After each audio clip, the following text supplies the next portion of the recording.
What up, guys? It's Dan Marie Melo, and you're listening to the Entertainment Report on iHeartRadio, live from Dubai for Thursday, May 23rd, 2019, delivering some major stories and trends going on in the world of entertainment and beyond. You can follow the show on Facebook, Twitter, or Instagram. Facebook.com/The Entertainment Report with Ray Melo, that's RAYMELO, on Twitter at The Enter Report, or on Instagram at The Entertainment Report. You can listen to the show anytime you want on iHeartRadio. Just go to iHeart.com or your iHeart phone app, search for The Entertainment Report, and it'll take you to the page. Greg Kinnear is joining the cast of a new Amazon comedy pilot. Deadline confirmed Tuesday, the 55-year-old actor will star with Lisa Kudrow in Good People, a new series from Lee Daniels and Whitney Cummings. Cummings will also have a role. Good People centers on three generations of women working in the ombudsman's office of a college. The show explores the current cultural climate, the concept of feminism across different generations, and the struggle to reconcile socially constructed ideas with modern ethical views. Kinnear will play Dr. Paul Keating, a charismatic and charming philosophy professor at Sacramento University. His unorthodox methods of tearing cause problems with Ombudsman Lynn Steele, played by Kudrow, and Hazel Miller, played by Cummings. The Hollywood Reporter says Daniels and Cummings co-wrote the pilot, which Daniels will direct. Daniels, Cummings, and Kudrow will co-executive produce. Kinnear is best known for the films As Good as It Gets, You've Got Mail, and Little Miss Sunshine, and played Bill Shepard on House of Cards. His directorial debut, Phil, opened in theaters in July. Kudrow is best known for portraying Phoebe Buffay on Friends. She will executive produce a new season of the celebrity genealogy show, Who Do You Think You Are? Orange is the New Black Season 7 will premiere on Netflix in July. Netflix announced Wednesday the comedy drama series will return July 21st for a seventh and final season. Orange is the New Black shared the premiere date and a promo video on its official Twitter account. The clip shows the characters singing the Regina Spektor song You've Got Time. The post reads, #Orange Forever. The final season of Orange is the New Black arrives July 26. Orange is the New Black stars Taylor Schilling, Laura Prepon, Natasha Lyonne, Uzo Aduba, Danielle Brooks, Kate Mulgrew, Dasha Polanco, and Jackie Cruz. The series was co-created by Jenny Cohen. Spektor says she enjoyed recording the cover with the Orange is the New Black cast. The singer tweeted, "So misty, so beautiful. Thank you for everything to the wonderful women and men of Orange is the New Black. I love singing along with you." Orange is the New Black is based on the Piper Kerman book of the same name. The cast announced an emotional video in October that the series will end after 7 seasons. NCIS star Willie Valderrama was feeling excited after a big surprise in the season 16 finale. The 39-year-old actor welcomed home Ziva David, played by Cody DiPablo, on Twitter following the character's return during Tuesday's episode. Valderrama shared a video of the moment where Ziva reappears and warns Leroy Gibbs, played by Mark Harmon, he's in danger. Valderrama captioned the post, "This is not a drill, everyone. Welcome home. #Ziva. People, see you all season 17. #NCIS. NCIS also posted a clip of Ziva's return. Pablo starred as Ziva in seasons 4 through 11 and appeared as a guest in seasons 3, 9, and 12. NCIS showrunners Frank Cardea and Stephen D. Binder said in a statement Tuesday Ziva will return in season 17. The pair says this surprise moment is just the beginning. We're thrilled to share that Cody DiPablo will guest star in the NCIS season 17 premiere this fall as Ziva's warning to Gibbs unfolds. DiPablo previously said in April 2016 she left NCIS because the scripts were no longer good enough for Ziva. NCIS was renewed for a 17th season. Camille Grammer regrets her remarks about Lisa Vanderpump's teeth. The 50-year-old television personality said on Tuesday's episode of Watch What Happens Live, her comments about the Real Housewives of Beverly Hills star came across as really mean. She told host Andy Cohen, "I regret what I said about Lisa's teeth, but I was under the influence. It came across really mean and harsh, and I felt like an asshole after I said it. And I apologize." Grammer said she kept apologizing to Vanderpump, but hasn't made much headway. She says, "I think I read something recently. She's like, it's been touch and go. I'm like, oh Lord, I only apologized 20 times. I guess there's a few more apologies on the way." Grammer, who has appeared as a friend in Real Housewives of Beverly Hills Season 9, had criticized Vanderpump's teeth during the show's April 9th episode. She said, "Oh God, before Lisa Vanderpump got her teeth redone, I had such an issue with the gums. Now her teeth look great. At least she can stand her breath.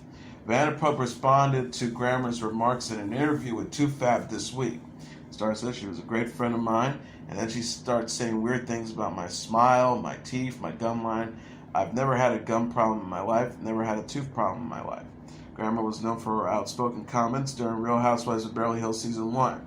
She told Cohen she doesn't regret expressing herself during the season. The star says, I don't regret it now. I'm having a good time this year. Leonardo DiCaprio and Brad Pitt arrived at the 72nd Annual Cannes International Film Festival on Wednesday to attend a press junket for their new film, Once Upon a Time in Hollywood. The actors posed together for photos with DiCaprio and Pitt wearing sunglasses. DiCaprio donned a relaxed blue suit with no tie, while Pitt was more casual with a hat and black long-sleeve shirt. Pitt and DiCaprio were also joined by their co-star Margot Robbie and the film's director Quentin Tarantino. The group then took questions from reporters about the project, which is set to arrive in theaters on July 26. DiCaprio says it was an incredible ease and comfort getting to work alongside Brad. Brad is not only a terrific actor, but he's a professional. He continued, we together forge, hopefully, a great cinematic bond in a film about our industry. Once Upon a Time in Hollywood is set during the Manson family murders, which took place in 1969. DiCaprio portrays a fictional fading television star named Rick Dalton, with Pitt as his stunt double Cliff Booth. Robbie stars as late real-life actress Sharon Tate, who will be living next door to Dalton. Tate was one of the victims of the Manson family. A new trailer for the film was released on Tuesday, which featured DiCaprio and Pitt's character trying to stay relevant in Hollywood as the film industry begins to change. Al Pacino, the late Luke Perry, Timothy Olyphant, Dakota Fanning, Margot Qualley, Kurt Russell, and Damien Herman as Charles Manson are also set to star. DiCaprio and Pitt mentioned to Esquire on Tuesday how much they enjoy meeting and working with Perry on the film. Perry, who portrays fictional television actor Scott Lancer in the project, died at the age of 52 in March.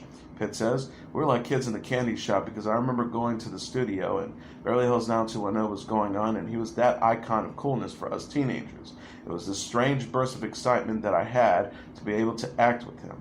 He continued, he was so incredibly humble and amazing and absolutely committed. He couldn't be more friendly, wonderful guy to spend time with. I got to sit down and have some wonderful conversations with him. It was really special. Chrissy Teigen is truly sorry for spoiling The Voice finale for some fans. The 33-year-old model and television personality apologized Tuesday after prematurely celebrating husband John Legend and Malin Jarman's win on the season 16 finale. Teigen wrote on Twitter, "Truly sorry for spoiling The Voice tonight. I thought that since the official account tweeted it would be okay, but now I realize it wasn't, and will make sure that when my husband wins something with someone, I will wait for each state in every country before being excited." She jokingly added, referencing The Voice's host Carson Daly, "Well, it looks like we are now being penalized for my spoiler, and the award has been taken away and given to Carson Daly. Again, I apologize." Teigen had retweeted a clip from The Voice official account showing Legend and Jarman celebrating their win, adding, "This is literally the happiest I've ever seen John ever."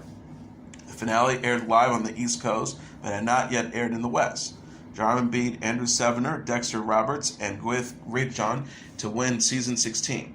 Legend, who coached Jarman during the season, shared Teigen's excitement in an interview with Us Weekly after the finale.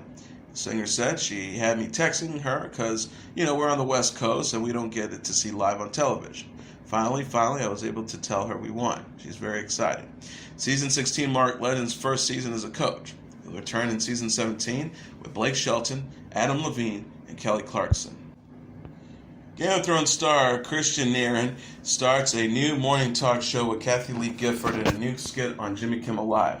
Kinnear reprised his role as Holdar in the skit, which aired Tuesday night. The actor was digitally placed into footage of Gifford from her time on Today. Holdar finds himself taking part in a number of morning show segments and drinking wine with Gifford. Holdar, who responds to Gifford, asks if her new partner to describe himself in one word. The comedy bit pays homage to Gifford's 11-year stint as co-host of the Today Show's Fourth Hour with Hoda Kotb. Gifford exited the show in April and has said she plans to pursue her film career. Game of Thrones came to an end on Sunday after 8 seasons. Jimmy Kimmel Live released on Monday another skit that featured Game of Thrones star Niccolo Coster-Waldau moving in with Bob Saget and Dave Coulier of Full House fame. Celebrity chef Guy Fieri received the 2,664th star on the Hollywood Walk of Fame on Wednesday. The Diners, Drive-Ins, and Dives and Guy's Family Road Trip host and restaurateur was joined by his wife Lori Fieri and their sons Hunter and Ryder. In attendance were Food Network star Scott Knott, Mark Murphy, and Akhtar Sikra, and actor Matthew McConaughey, who spoke in praise of Guy Fieri. McConaughey told Fieri, "In a business where you can be anyone you want to be, you've been you the whole time. That ain't easy. Congratulations." The celebrity chef said he never planned to be a big TV star. He says, "I couldn't have dreamed this big. This is out of the stratosphere of dreaming." In addition to hosting a number of Food Network shows, such as Guy's Grocery Games and Ultimate Recipe Showdown, he wrote several books, including Guy Fieri's Family Food, Kitchen Tested, Home Approved, and Guy on Fire, 130 Recipes of Adventures in Outdoor Cooking. He rose to fame in 2006 after winning Food Network's second season of The Next Food Network Star. Howard Stern says that he supports the Me Too movement in a brand new interview that was published on Wednesday. Stern, who has been known throughout his radio career for interviewing porn stars and for taking part in sexually explicit behavior on air, said to Rolling Stone that he has shed his old persona, is now more interested in having more in-depth conversations with his guests. Stern said, "We all change. I'm a big proponent of the Me Too era. I think it's really great. I have 3 daughters who are out in the workforce. I totally support that," after admitting that some of his earlier antics were debasing to women. He continued, "It wasn't about dehumanizing someone or insulting someone.